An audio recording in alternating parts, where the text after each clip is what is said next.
Crónicas de Chimenea. El tema que hoy vamos a abordar es el mundo de las sectas satánicas, pero no esos grupos al uso que se forman y se construyen dentro de lo que es la sociedad civil. No, nos vamos a adentrar intramuros en algunos conventos españoles, en algunos cenobios, donde el príncipe de las tinieblas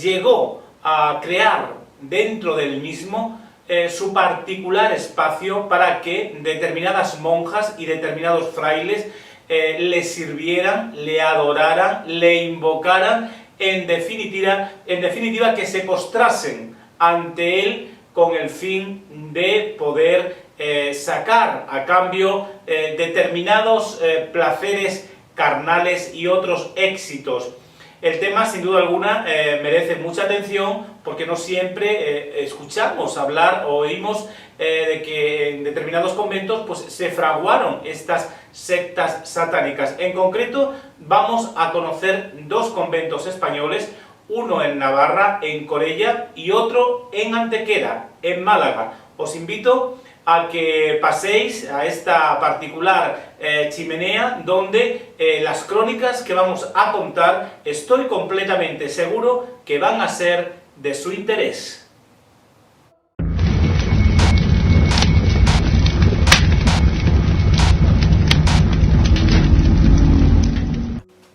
Fueron muchas las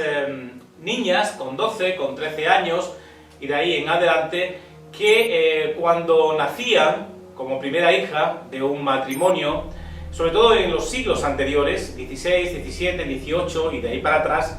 se las obligaban a tener que adentrarse en determinados conventos de la ciudad donde vivían.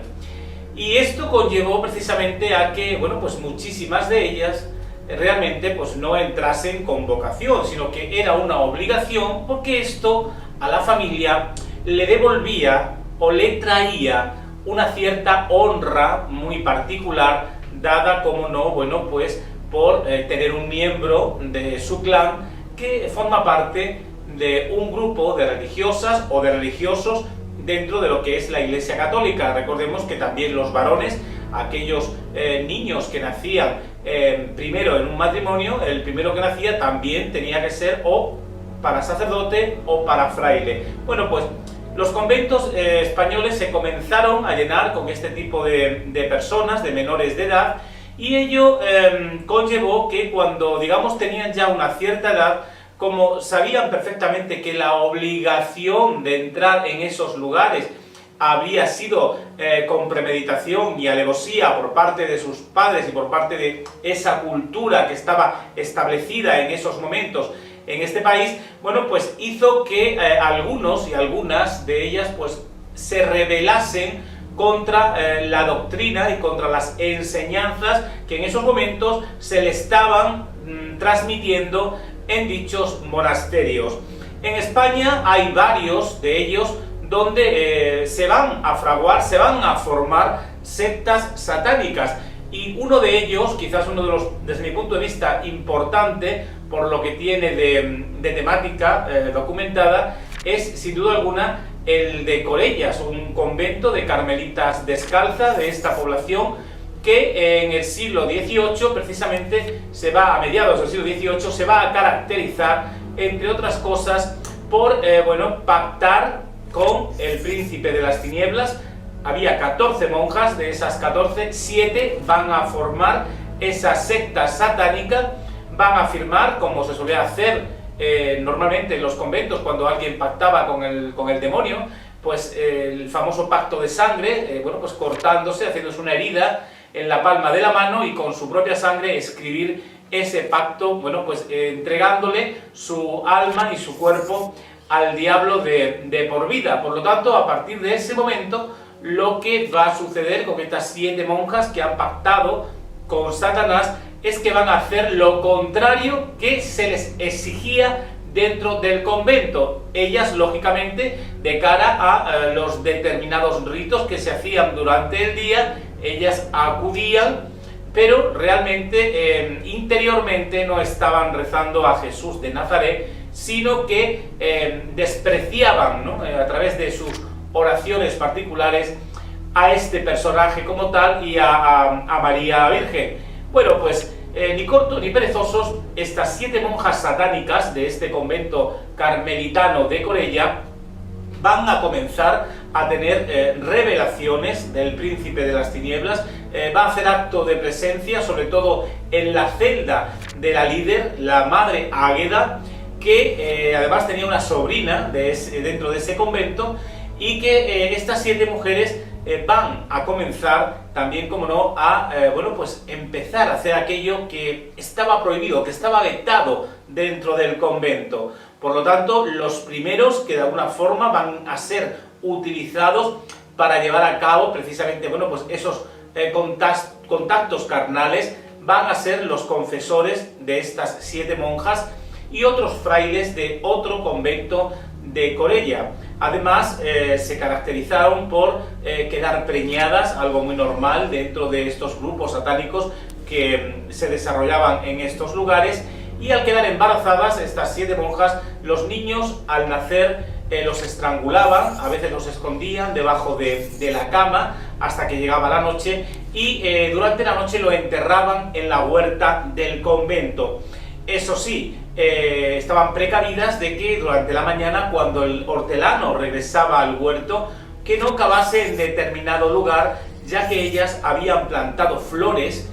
permanentemente para que bueno, pues el hortelano jamás pudiese mover esa tierra y con ello pues descubrir los fetos que allí se encontraban enterrados. Lo cierto es que estas 7 monjas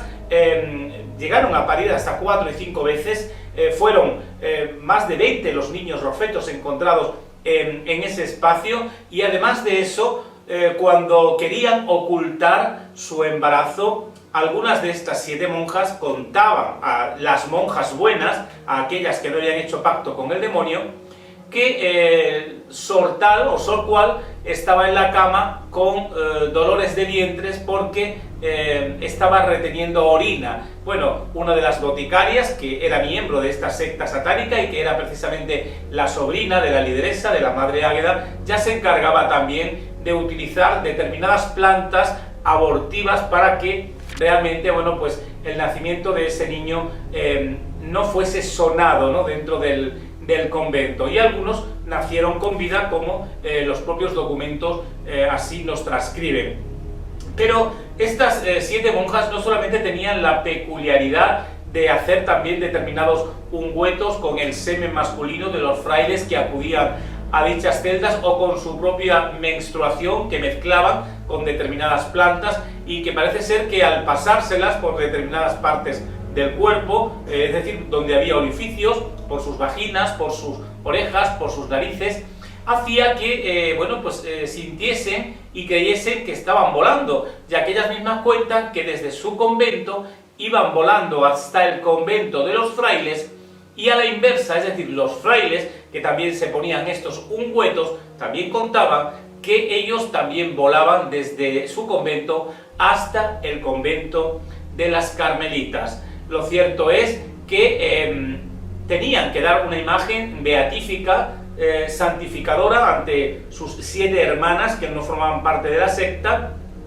que tampoco sabían estas 7 hermanas que esa secta realmente estaba formada dentro del convento, y que como tales ellas veían como bueno, pues el resto de esas monjas acudían perfectamente a escuchar misa diaria, a rezar el rosario, pero eso sí, cuando iban a comulgar, la hostia consagrada no se la tragaban, la cogían con la mano, hacían como que se la tragaban, la guardaban, y al llegar a la celda de la madre Águeda, ahí comenzaban a picar con alfileres estas hostias consagradas, que luego iban a meter dentro de esos ungüentos hechos, como hemos indicado, con el semen masculino y con la menstruación de estas monjas, para luego echarle esa planta que las hacía volar. Bueno, de todo esto hay que decir que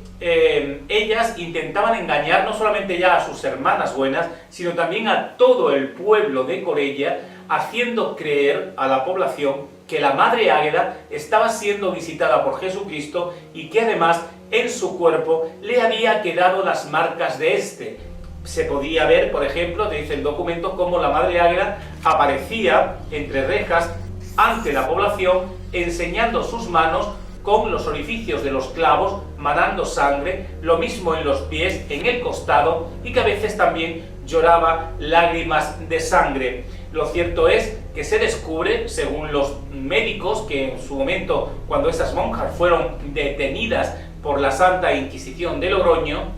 de que realmente lo que estaban utilizando para engañar a la población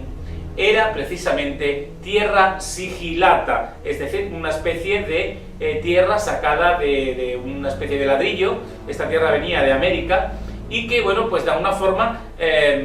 eso lo echaban en agua y formaba un líquido rojo que parecía a distancia que era la sangre de la Madre Águeda como tal. De ahí que el pueblo de Corella acudiese en masa con pañuelitos traídos desde sus casas para empaparlos con la sangre de la Madre Águeda y llevárselo como reliquia, porque eso era, si lo pasabas por una determinada parte de tu cuerpo que a lo mejor te dolía, o una persona que sufría una determinada enfermedad, pasabas ese pañuelo por el cuerpo de esa persona enferma, las monjas decían que podían curar. Por lo tanto, como el pueblo creía que la Madre Águeda estaba siendo visitada por Jesucristo y que todo ese tipo de parafernalia embustera, llegó a convencer al pueblo de que realmente estaba ocurriendo, bueno, pues la gente acudía en masa y a dar dinero a dicho convento. La verdad es que fueron muchísimas las dádivas, la cantidad económica que recibieron, y pudieron, digamos, vivir muy holgadamente durante un determinado tiempo, hasta que se descubre a través de una de las monjas buenas que ahí está ocurriendo algo malo, porque además hacían creer al pueblo de Corella que la Madre Águeda, por sus distintos orificios del cuerpo, echaba especie de corazones en piedras que además salían también como manchadas de sangre, ¿no? Ese corazón manchado de sangre, porque le untaban esa tierra sigilata de la que anteriormente hemos hablado. Piedras que además luego vendían a la población de Corella, lógicamente con el fin de enriquecerse. Esto llevó a que las mismas monjas tuviesen que coger ladrillos y encargar ladrillos para hacer determinados corazones e incluso piedras que luego manchaban con el dicho color que hemos indicado. Lo cierto es que cuando la Inquisición realmente ve la denuncia de lo que está ocurriendo en este convento de carmelitas de Corella, se pone manos a la obra y desarrolla un proceso contra estas monjas y se descubre todo lo que hemos estado contando. Es más, la misma Inquisición quiere comprobar si estas monjas realmente son vírgenes o no son vírgenes, a través de sus médicos, ¿no? Y los médicos certifican que realmente todas esas 7 hermanas no son vírgenes, por lo tanto ahí ha ocurrido algo grave. La Iglesia nunca iba a dar un escándalo público de sus miembros y como tal, como había que salvaguardar la honra del hábito, todo el proceso inquisitorial que se hace contra estas monjas se va a hacer intramuros, es decir, dentro del convento, y van a ser torturadas por la Inquisición, y ahí bajo tortura es cuando ellas van a comentar toda esta realidad de que han parido en el convento, han asesinado los bebés, que han cometido todo este tipo de errores que hemos comentado, y la Inquisición lo que va a hacer es, para finiquitar el caso, trasladarlas hasta otro convento y a partir de ese momento no pasa absolutamente nada. Simplemente el pueblo de Corella, que jamás le va a llegar todo lo que ha ocurrido dentro del convento, va a seguir creyendo que la Madre Águeda, que ya no está allí, sino que ha sido trasladada a otro convento, que es por beneficio y obra de Jesucristo, ya que estaba siendo de alguna forma elegida por él para que en Corella se manifestasen todo ese tipo de elementos y de cuentos, ¿no?, que ellas de alguna forma ponían en evidencia ante la población. Al trasladarlas a otro lugar, lógicamente ya iban escarmentadas, sobre todo por lo que les había ocurrido con la Inquisición. Y a partir de ese momento, imaginamos, porque eso ya no lo sabemos, había que investigar mucho más, que se dedicarían a llevar una vida mucho más en la línea cristiana. Lo cierto es que el diablo hacía acto de presencia cada vez que ellas los invocaban, y otros frailes que también acudían al convento, como ya hemos indicado, y que sin duda alguna esto pone de manifiesto que el mundo de las sectas satánicas no solamente existieron dentro de la población civil, sino que ya en el siglo XVIII, por ejemplo, se estaban fraguando, estaban ahí perfectamente identificadas y además haciendo este tipo de ejercicios contra la figura de Jesús de Nazaret. ¿Quién lo diría? Pero la historia es cultura y la cultura no es enemiga de nadie, y lo que hacemos en este programa, en Crónicas de Chimenea, es precisamente aportar esa cultura, aportar esa documentación sacada de los determinados archivos y que pone de relieve que esto se vivió y de una manera potente en España porque la cultura estaba establecida dentro de los conventos y los grandes grimorios y los grandes libros de magia a veces llegaban a estos conventos de monja a través de determinados frailes para que precisamente pusiesen en pie estas sectas que se crearon por ejemplo, en este convento. Pero no es el único convento español, hay muchos más. Podríamos hablar del convento de San Bernardo, por ejemplo, en Madrid, pero nos vamos a centrar sobre todo en Málaga y en Antequera. Ahí también, en este convento de Antequera, un convento de monjas franciscanas, también en el mismo siglo, el siglo XVIII, van a formar una secta satánica. La lideresa va a ser pues la hermana Rosa Montilla, junto con las hermanas de sangre Casasolas y otras más, y un grupo de frailes y algunas personas de la calle van a crear este grupo satánico que se va a caracterizar pues prácticamente como el anterior de Corella. Estas monjas van a hacer pacto con el demonio, van a invocar a través de oraciones que ellas mismas hayan inventado al príncipe de las tinieblas, y van a parir también en el convento las criaturas, lógicamente que siempre, según te dice la documentación, nacían vivas, pues las iban a asesinar, y a partir de ese momento iban también, como no, a practicar sus propios aquelarres, como lo hacían también las monjas de Corella, volando por los aires. En este caso no iban al convento de los frailes, sino que se acercaban volando hasta un determinado campo, que junto a ellas volando iba también el diablo y otras personas, y que las personas que a su alrededor iban,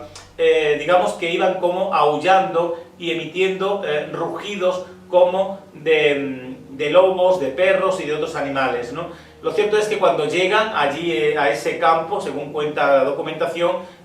practican, en el momento en que el diablo hace acto de presencia y ocupa su lugar, empiezan a desnudarse, empiezan a tener una orgía multitudinaria entre todos, entre los civiles, los religiosos, las monjas, y a partir de ese momento incluso llegan a orinarse unos a otros, a defecar, es decir, a tener un aquelarre en toda regla, ¿no? Y cuando termina bueno, pues cuentan estas monjas, que también fueron condenadas, en este caso por la Inquisición de Granada, ya que la zona de Málaga, quien depuraba las herejías, era la Inquisición de Granada. Cuando la Inquisición hace acto de presencia en el convento y descubre todo cuanto allí ocurría, estas monjas, bajo tortura, también van a decir que realmente todo cuanto han contado es la verdad, y que pedían misericordia y caridad, ¿no? Lo cierto es que va a ocurrir lo mismo que en Corella, van a ser trasladadas hasta otro convento, y en Antequera jamás se van a enterar de todo cuanto ha ocurrido en dicho cenobio. Vuelvo a repetir, esto pone de manifiesto que los grupos satánicos no solamente estaban en determinadas personas, a lo mejor célebres culturalmente hablando, que podían dominar el mundo de la superstición y el mundo del satanismo, sino que dentro de los cenobios, en esos lugares que jamás, quizás nadie pensaría que eso podía ocurrir, pues realmente se estaba venerando al diablo. Algo siniestro, algo apocalíptico, pero que sucedió y que tenemos nombres, tenemos apellidos, tenemos poblaciones y sobre todo, como habéis podido comprobar, documentos, documentación. Estos son los misterios, los secretos documentados que a veces la Inquisición guardaba bajo llaves para que no llegase nunca al resto de la población. Y Crónicas de Chimenea, su misión es esa, la de aportar temas que son primicias, temas que apenas se han tocado en otros programas, para que de alguna forma bueno, pues la vitalidad de Crónicas de Chimenea sea eso, ¿no? Una vitalidad nacida del descubrimiento de nuevos misterios, de nuevas historias, y que hace que de alguna forma, bueno, pues ustedes estén ahí presentes siempre, cada vez que lanzamos algún programa. Les seguimos invitando a que se sigan suscribiendo a este canal, a Crónicas de Chimenea, y que les emplazamos para un próximo programa donde, bueno, pues estoy completamente seguro que traeremos también algún que otro tema inédito que no les va a defraudar. Nos pueden ver, como ya saben, en YouTube, nos pueden ver a través de Facebook, hasta a través de Twitter, y como siempre digo, en estos casos, la historia que contamos, esta mistérica historia, es cultura, y la cultura, queridos amigos, no es enemiga de nadie. Hasta un próximo programa.